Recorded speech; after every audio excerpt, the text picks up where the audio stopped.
in order to produce those 44 million tons of soybeans for the European Union, you need an area equivalent to about 15% of the cultivable area that you have today in the European Union.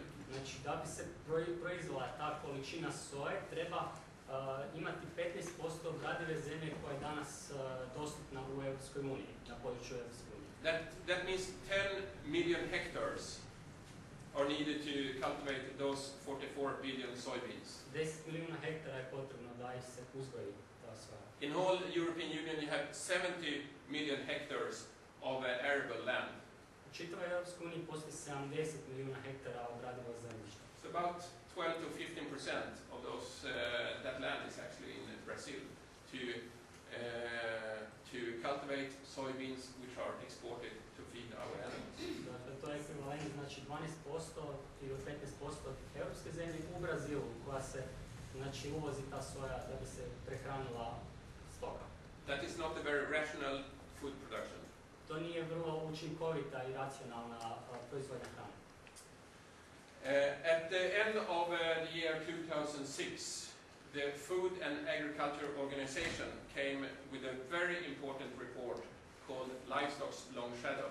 Krajem 2006. godine organizacija FAO je podnijela izvještaj Livestock's Long Shadow ili dugačka sjenka stočne industrije.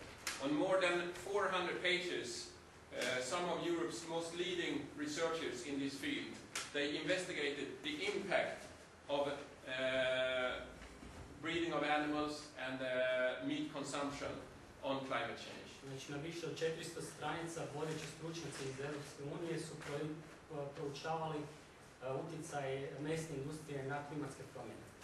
They came to the conclusion that the breeding of livestock, meat production and also milk production, is responsible for 2/3 of the world's nitrous oxide emissions. Znači, zaključili su da je mesna industrija i uzgajanje životinja zaslužna za 2/3 emisija dušičnog oksida. Nitrous oxide is a very, very potent greenhouse gas, almost 300 times stronger than carbon dioxide. Dušični oksid je vrlo štetan staklenički plin, gotovo 300 puta štetniji od ugljičnog dioksida. Nitrous oxide emits from the ground if you use a lot of fertilizers and chemicals in the farming. Znači, dušični oksid se emitira sa zemlje, sa tla, ako koristite puno umjetnih gnojiva. When those chemicals meet air, it emits as nitrous oxide, and it's a very strong gas. Kad te kemikalije dođu u dodir sa zrakom, onda dolazi do spoja dušičnog oksida koji ide u zrak. 35 to 40% of the world's emissions of methane. Znači, zaslužno je za 35 do 40% emisija metana. Methane is also a very strong greenhouse gas, about 20 times stronger than carbon dioxide. Metan je 20 puta štetniji plin od dušičnog dioksida. Methane is produced when organic material is broken down. Metan se proizvodi kad se raspada organski materijal. For instance, in the stomach of a cow. Na primjer, u stomaku krave. When the cow burps or farts, the methane goes out. Kada krava ispušta plinove, onda izlazi metan. How can we stop that? That is a natural procedure, a lot of people would say. Kako ćemo mi to zaustaviti? To je prirodan proces. Yes, but it's not natural that we pump up the cows with so much protein-rich feed that we do today, for instance, soybeans. Nije prirodno da ih pumpamo s toliko, znači, hrane koja je bogata proteinima, poput soje. And it's not natural either that we have a cattle population bigger than the entire population of the United States of America, more than 300 millions. Znači, nije također prirodno da imamo populaciju stoke koja je veća od populacije Sjedinjenih Američkih Država, 300 milijuna. About 9% of the world's carbon dioxide comes from the livestock sector. Znači, od stočarskog sektora dolazi 9% svjetskog ugljičnog dioksida.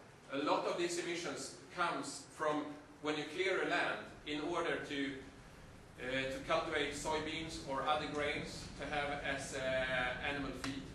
Mnoge te emisije dolaze od krčenja šuma koje se čine kako bi se sijali usjevi za stočnu hranu. Perhaps you have seen on television slash and burn. First in Amazonas, for instance. First they just burn the tropical forest.